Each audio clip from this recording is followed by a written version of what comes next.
By 7:30 the winds were fairly cranking by then, and then the rain started, and then it just went from there. For 45 minutes it was just horrific. The house was almost like it was breathing, it was living being. It was so hot and humid, and I did look outside the doors just to see what was happening, and every door I went to at the house, that's where the rain was coming in, and there was just debris flying everywhere. The devastation that Tropical Cyclone Seroja caused across the Mid-West Gascoyne is the most devastating we've seen in Western Australia. When I saw the level of damage, it was obvious that it would take years to rebuild these communities, and DFES made a commitment that we'd be here for the long haul.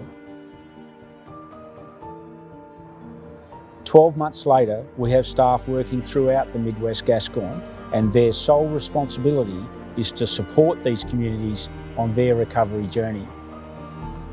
DFES set up hubs in Kalbarri, Northampton, Moruwa and Geraldton, and our staff travel to smaller towns to provide localised services for people in need. I think a memorable moment for me personally is you don't realise how many people are prepared to help you, and how many good family and friends that you have that will bunk in and help you. That's been pretty awesome to see. From the early days of when I was appointed and attending those community meetings, no matter whether it was 50 people in a room or 100 people in a room, with every interaction I had, everyone was more concerned about somebody else than they were about their own needs. And that's the nature of these communities. They are always putting other people in before themselves. And so that's where I just continue to see that resilience and that stoicism, just to continue to help each other no matter how hard they themselves may be going through things. Be able to come to Andrea and go, look, can you help me just do this? It's a big thing for us and it's a little thing for her, because she's just amazing.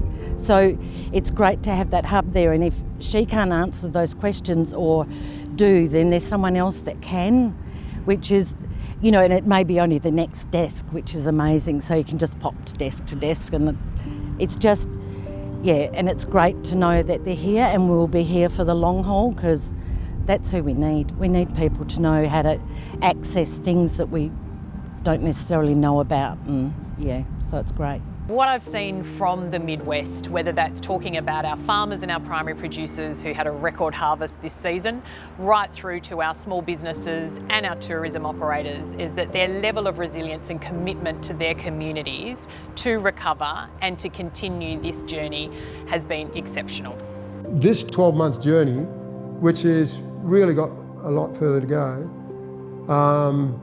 is not just Kalbarri.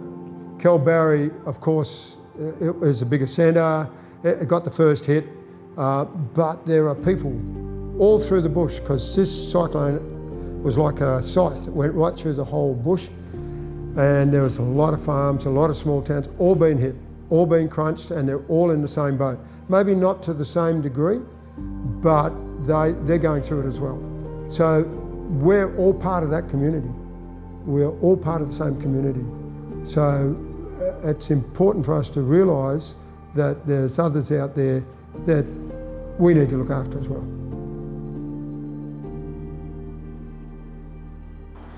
There is still a long way to go for these communities, but as we've said from the outset, we will be here for as long as it takes.